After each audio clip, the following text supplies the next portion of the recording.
Got rain, water all over the bike.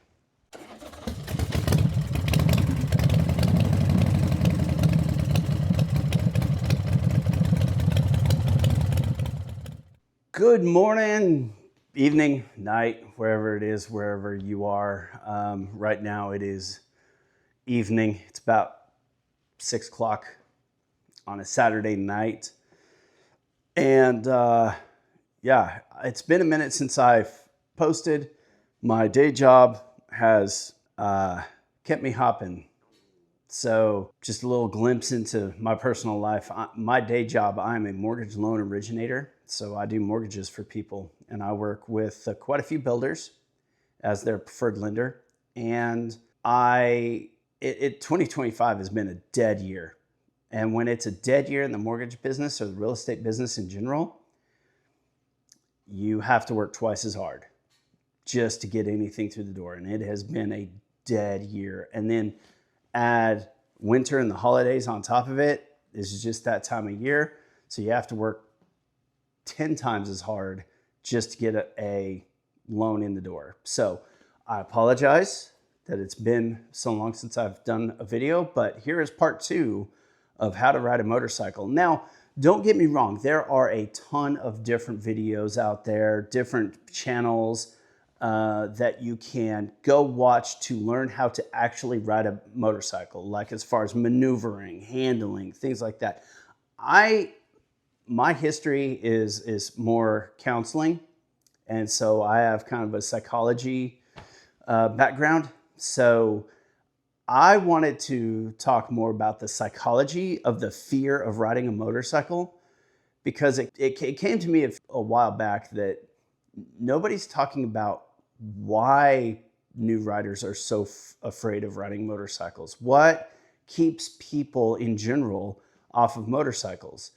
And whenever I came down to it and I started thinking about it and I really delved deep into what other riders, current riders, were afraid of, it all came back to one thing. And nobody realized it until I pointed it out to them. It was this little sliver of metal right here. This little sliver, this is your clutch. It is the most feared part of a motorcycle. Everybody's scared of it, and I get it. I was scared of it when I first started riding dirt bikes as a teenager. I was terrified of that thing. Letting it out too fast, letting it out too slow, giving it too much throttle and not enough clutch, and all of those things.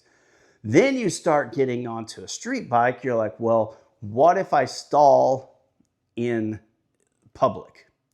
What if I let go too quick and it lurches and I kill it? Or what if I let go and it lurches and I kill it and the bike falls over? All of those things could happen. But if you practice, there's no reason to fear it. This little sliver of metal right here, this thing right here, controls the entire beast. You can master this, and this entire thing will do whatever you want if you could just control this little piece of metal right here. Even as I'm pressing it right here, my motorcycle's not even on. And I can press this and my motorcycle reacts.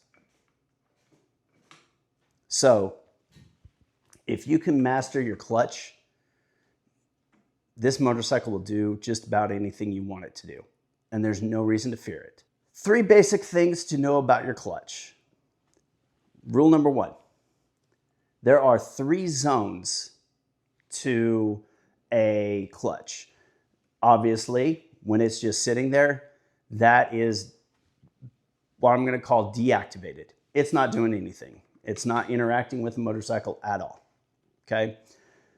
Phase 2, the friction zone, or the starting of deactivating the clutch. So if technically you are deactivating the transmission with the clutch in the friction zone.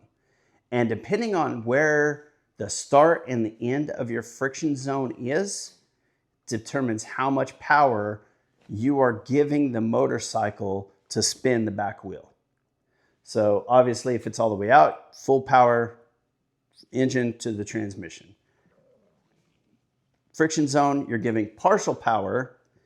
The beginning of the friction zone, you are giving very minimal power. And then of course, all the way in, transmission is fully deactivated.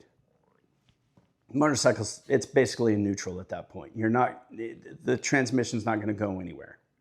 So your motorcycle's not doing anything. Engine is just idling at that point. So once you master those three things, learn where the start and the stop of your friction zone is. My friction zone, after I've kind of gone through here, my friction zone, I know exactly. Even with it not running, I can tell you exactly where it is. My friction zone starts here,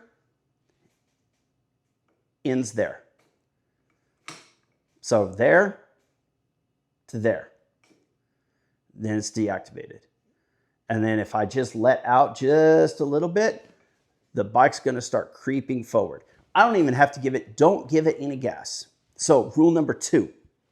Rule number 2 is what I suggest. And again, last video, if you haven't watched the last video, go back and watch. Last video, we talked about, practicing and making sure that your first bike is the right bike for you. Start with something light. Don't start out on something big monstrosity like this thing. This weighs a ton. It's more bike than a lot of new riders can handle. Get something light that you can handle and you're not scared of. All right. So once you're practicing, what you want to practice, pull clutch all the way in and just start slowly letting it out until you feel the transmission start. That's the beginning of your friction zone. Okay. You don't have to give it any gas. Right there, the bike will just start to creep forward, start to move. Okay. The more you let out and the slower you let out on this particular bike, not all bikes. I've been on a few bikes that you do have to give it some throttle, but on this particular bike in first gear, I don't have to give it any throttle. If I let out slow enough on my clutch, it will go without me giving it any throttle in first gear. Okay, in first gear. I can go in first gear without giving it any throttle. It won't die. It won't, if I let it out slow enough. Now, of course, if I just go like that, it's going to lurch. It's going to kill it. Bike's not going anywhere. And, you have to restart your engine. Rule number 3, with mastering the clutch. Now, remember, this is all psychological. Like, there's physical things you have to learn. But once you learn that just this little thing right here controls this entire thing, once you kind of master that in your head, most other fears will go away, okay? Because then you know how to master this bike, your bike, any bike. So rule number 3, practice, practice, practice. I just said it in rule number 2, but what I would suggest, find a church parking lot. Find a school parking lot on a Saturday. Be careful with that. I actually had a person who lived nearby a school that I lived close to whenever I was first practicing on this bike, because this is the biggest bike I've ever owned. So something this big was new to me 3 years ago when I bought this bike. And I went to my local school on the weekends and I just started practicing in the parking lot. And there was a person who lives next to the school and they called the cops on me. I wasn't popping wheelies. I wasn't doing anything, but I was riding around the parking lot. I had some cones set up, so learn how to do U-turns, trying to figure out the capabilities of this bike, which, by the way, this bike, Harley Davidson, the Street Glide, and I'm sure others as well, has a tighter turning radius than I ever would have given it credit for. I did not think that a big bike like this would have a turning radius that tight, but it does. Anyway, they called the cops on me. Cops showed up and said, hey, we're riders too. We're not going to write you a ticket, but technically you are trespassing. So on Monday morning, I went to the school and I'm like, hey, I ride motorcycles. I just want a place to practice in a large parking lot. And they said, hey, if the parking lot's empty on a Saturday, go right on ahead. And I'm like, can I get a letter? The principal wrote me a letter and said, hey, if the cops come back and you're here on a Saturday or Sunday and there's nobody else around, like they didn't have like a school event or something happening on the weekend, go show them this letter and you'll be fine. Sure enough, went back a few weeks later, I was practicing, had my letter in hand, well, in my bag, and cop showed up. The person across the street, cop took a picture of it and said, shook my hand, said, hey man, good on you for practicing. Keep it up. Keep up the good work. Keep doing it. He even gave me some pointers. He was a part of the motorcycle. He was a motorcycle cop. He wasn't on one that day. He was in an SUV, but he gave me some pointers. He's like, hey, just try this and try that and try that. There's other websites for all of that. Anyway, and he went across the street to the guy who kept calling the cops, showed him a picture. He took a picture of the letter, showed him a picture of the letter, said, hey, stop calling us. The school said he can be there. So that guy comes out. To this day, if I'm there on a weekend, he will still come out and he will stand on his front porch just mean mugging me like nobody's business. So anyway, I have a letter. The school's cool with me doing it. Nobody's there. I'm not hurting anybody, so it's all good. Find a place like that. And I tell you that story to say this. If it is a school or a church, I would suggest just going in and talking to them. Say, hey, if on like a Saturday morning or, a Tuesday afternoon, whatever, I would like to practice riding my motorcycle. You guys have a nice, private, huge parking lot. Can I do that? And they're like, yeah, sure. That's not a problem. Say, hey, can I get something in writing, or can I have your phone number or your pastor's phone number, your principal's phone number, or whatever, in case the cops get called on me, that I can have them contact you. 9 times out of 10, they're going to be like, yeah, no problem. We get it. It's all good. So find a big, huge parking lot, private, nobody around. Practice all you want. Fall down all you want. Nobody's going to point and laugh. Nobody's going to, even if you fall down in public. Here's what I found. I've laid a bike over on accident. I laid this bike over right after I first got it. My wife and I were riding out, coming into our neighborhood, and that street has a steep angle, and I wasn't paying enough attention. The guy in front of me slammed on his brakes. My wheels were cocked just enough that whenever I put on my brakes, the bike went over. We didn't actually go over, but we were stopped. But it went down to where I had to get off, lift the bike up. Here's what I found. Nobody pointed. Nobody laughed. 2 guys got out of their truck, said, hey, you need help lifting that back up? I'm like, man, I appreciate the help. They're like, been there, done that. They helped me lift it back up. My wife got back on. My wife was more embarrassed than I was, and I was pretty damn embarrassed. But nobody pointed and laughed. As a matter of fact, everybody, 2 guys got out to help us. So it's not as big a deal as you're making it in your head if you do stall it in public, if you do lay it over in public. It's not as big of a deal as you're making it in your head. I promise you, it's just not. So with all of that, remember, master the clutch, this little thing on the left, master the whole bike.